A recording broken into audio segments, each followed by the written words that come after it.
Eu, Paulo, apóstolo de Cristo Jesus pela vontade de Deus, que fui mandado para anunciar as promessas da vida que temos por estarmos unidos com Cristo Jesus, escrevo a você, Timóteo, meu querido filho na fé, que a graça, a misericórdia e a paz de Deus, o Pai, e de Cristo Jesus, nosso Senhor, esteja com você.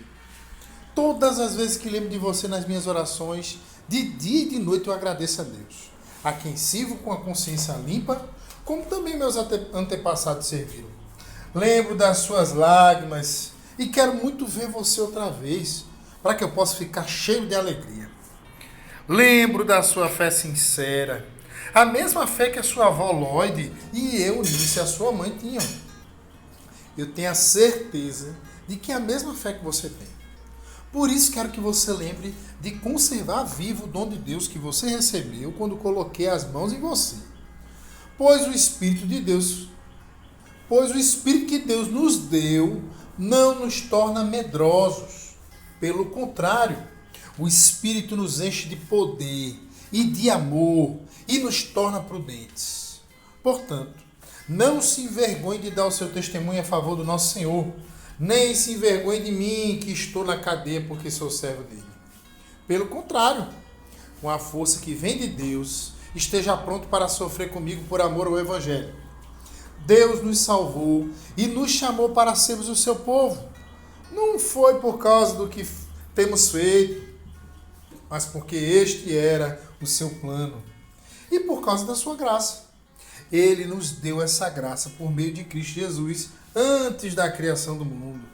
Mas agora ela foi revelada a nós por meio do glorioso aparecimento de Cristo Jesus, o nosso Salvador. Ele acabou com o poder da morte e por meio do Evangelho revelou a vida que dura para sempre. Deus me escolheu como apóstolo e mestre para anunciar o Evangelho. É por isso que sofro essas coisas. Mas eu ainda tenho muita confiança, pois sei em quem tenho crido e estou certo de que Ele é poderoso para guardar até aquele dia aquilo que Ele me confiou. Tome como modelo os ensinamentos verdadeiros que eu lhe dei e fique firme na fé e no amor que temos por estarmos unidos com Cristo Jesus. Por meio do poder do Espírito Santo que vive em nós, guarde esse precioso tesouro que foi entregue a você. Você já sabe que todos os irmãos da província da Ásia, inclusive Fígelo e Hermógenes, me abandonaram. Que o Senhor seja bondoso com a família de Onesíforo, pois muitas vezes ele me animou e não teve vergonha de mim por eu estar na cidade, por eu estar na cadeia. Pelo contrário, logo que chegou a Roma, ele me procurou até me encontrar. Que o Senhor dê a ele a certeza de que naquele dia ele receberá a sua misericórdia. E você sabe melhor do que eu o quanto ele me ajudou em Éfeso. E você, meu filho, seja forte por meio da graça que é nossa por estarmos unidos com Cristo Jesus. Tome os ensinamentos que você me ouviu dar na presença de muitas testemunhas e entregue-os aos cuidados de homens de confiança, que sejam capazes de ensinar outros. Como fiel soldado de Cristo Jesus, tome parte no meu sofrimento, pois o soldado, quando está servindo, quer agradar o seu comandante e por isso não se envolve em negócio da vida civil. O atleta que toma parte numa corrida não recebe o prêmio se não obedecer às regras da competição. E o lavrador que trabalha no pesado deve ser o primeiro a receber a sua parte na colheita. Pense no que estou dizendo, pois o Senhor fará com que você compreenda todas as coisas. Lembre de Jesus Cristo, que foi ressuscitado e que era descendente de Davi, de acordo com o Evangelho que eu anuncio. E é por causa disso que eu sofro e até estou acorrentado como se fosse um criminoso. Mas a mensagem de Deus não está presa e por isso eu suporto tudo com paciência, por amor ao povo escolhido de Deus. Faço isso para que eles possam ganhar a salvação que está em Cristo Jesus e que traz a glória eterna. Esse ensinamento é verdadeiro. Se já morremos com Cristo, também viveremos com ele. Se continuarmos a suportar o sofrimento com paciência, também reinaremos com Cristo. Se nós o negarmos, ele também nos negará. Se não formos fiéis, Cristo continua sendo fiel, pois ele não pode ser falso para si mesmo. Recomende essas coisas ao que você dirige e ordene severamente, na presença de Deus, que não briguem por causa de palavras. Brigar não é bom, pois somente prejudica os que estão presentes.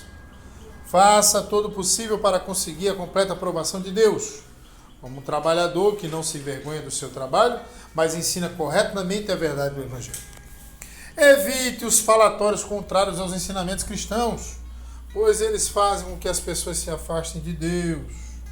As coisas que os falsos mestres ensinam se espalham como uma gangrena. 2 desses mestres são Himeneu e Fileto, os quais abandonaram o caminho da verdade. Eles afirmam que a nossa ressurreição já aconteceu e assim estão atrapalhando a fé cristã de alguns.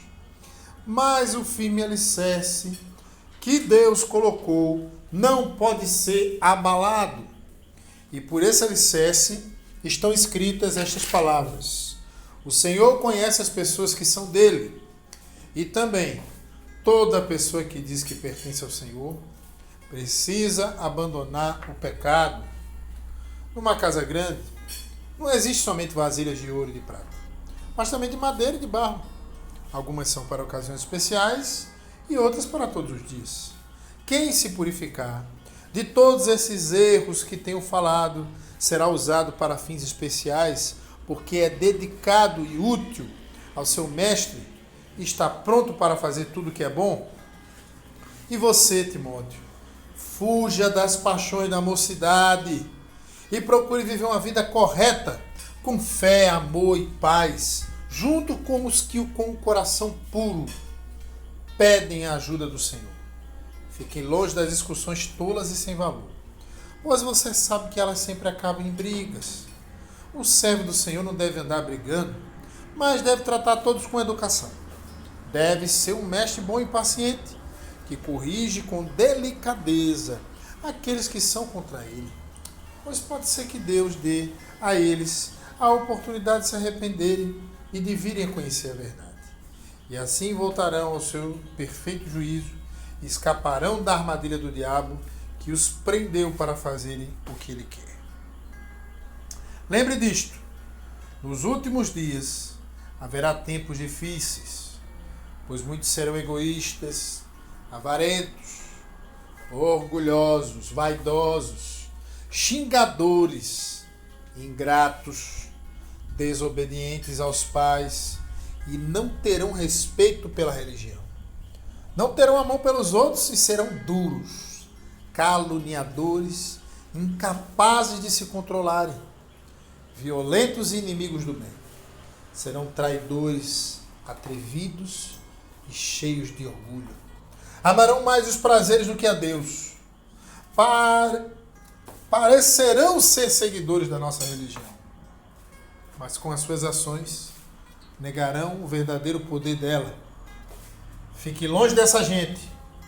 Alguns deles entram nas casas e conseguem dominar mulheres fracas, que estão cheias de pecado e que são levadas por todo tipo de desejos. São mulheres que estão sempre tentando aprender, mas nunca chegam a conhecer a verdade. Assim como Janes e Jambres foram contra Moisés, assim também esses homens são contra a verdade.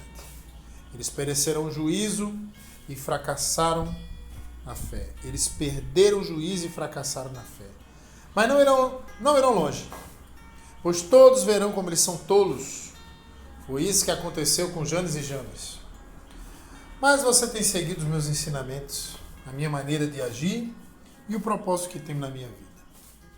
E tem seguido também a minha fé, a minha paciência, o meu amor, a minha perseverança, as minhas perseguições e os meus sofrimentos. Você sabe tudo o que me aconteceu nas cidades de Antioquia, de Icônio e de Listra. Que terríveis perseguições eu sofri, porém o Senhor me livrou de todas elas. Todos os que querem viver a vida cristã unidos com Cristo serão perseguidos. Porém, as pessoas mais fingidas irão de mal a pior, enganando e sendo enganadas. Quanto a você, continue firme nas verdades que aprendeu e em que creu de todo o coração. Você sabe quem foram os seus mestres na fé cristã. E desde menino você conhece as Escrituras Sagradas, as quais lhe podem dar a sabedoria que leva à salvação por meio da fé em Cristo Jesus. Pois toda a Escritura Sagrada é inspirada por Deus e é útil para ensinar a verdade, condenar o erro, corrigir as faltas e ensinar a maneira certa de viver. E isso para que o servo de Deus esteja completamente preparado e pronto para fazer todo tipo de boas ações. Na presença de Deus e de Cristo Jesus, que julgará todos os seres humanos, tanto os que estiverem vivos como os que estiverem mortos, eu ordeno a você com toda a firmeza o seguinte: por causa da vinda de Cristo e do seu reino, pregue a mensagem e insista em anunciá-la, seja no tempo certo ou não. Procure convencer, repreenda, anime e ensine com toda a paciência, pois vai chegar o tempo em que as pessoas não vão dar atenção ao verdadeiro ensinamento, mas seguirão os seus próprios desejos e arranjarão para si mesmo uma porção de mestres que vão dizer a elas o que elas querem ouvir. Essas pessoas deixarão de ouvir a verdade, para dar atenção às lendas. Mas você, seja moderado em todas as situações. Suporte o sofrimento, faça o trabalho de um pregador do Evangelho e cumpra bem o seu dever de servo de Deus. Quanto a mim, a hora já chegou de eu ser sacrificado. E já é tempo de deixar esta vida. Fiz o melhor que pude na corrida, cheguei até o fim, conservei a fé. E agora está me esperando o prêmio da vitória, que é dado para quem vive uma vida correta, o prêmio que o Senhor, o justo juiz, me dará naquele dia. E não somente a mim, mas a todos os que esperam com amor a sua vinda. Venha me ver logo que puder. Pois Demas se apaixonou por este mundo, me abandonou e foi para a cidade de Tessalônica. Crescente foi para a província de Galácia e Tito para a região da Dalmácia. Somente Lucas está aqui comigo. Procure Marcos e traga-o com você, porque ele pode me ajudar no trabalho. Eu mandei Tíquico para a cidade de Éfeso. Quando você vier, traga a minha capa que deixei na cidade de Troade, na casa de Carpo. Traga os livros também, principalmente os de couro. Alexandre, o ferreiro, me prejudicou muito. O Senhor lhe dará a sua recompensa de acordo com o que ele fez. Tome cuidado com ele, pois combateu com muita violência a nossa mensagem. Na primeira vez em que fiz a minha visita diante das autoridades, ninguém ficou comigo. Todos me abandonaram. Espero que Deus não ponha isso na conta deles. Mas o Senhor ficou comigo. Me deu força para que eu pudesse anunciar a mensagem completa a todos os não-judeus e me livrou de ser condenado à morte. O Senhor me livrará de todo o mal e me levará em segurança para o seu reino celestial. A Ele seja dada a glória para todo sempre. Amém. Saudações a Priscila e ao seu marido Áquila e também à família de Onesíforo. Erasto ficou na cidade de Corinto e eu deixei Trófimo na cidade de Mileto porque ele estava doente.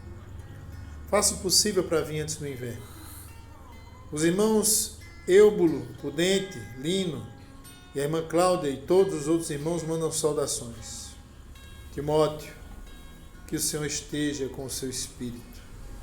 Que a graça de Deus esteja com vocês.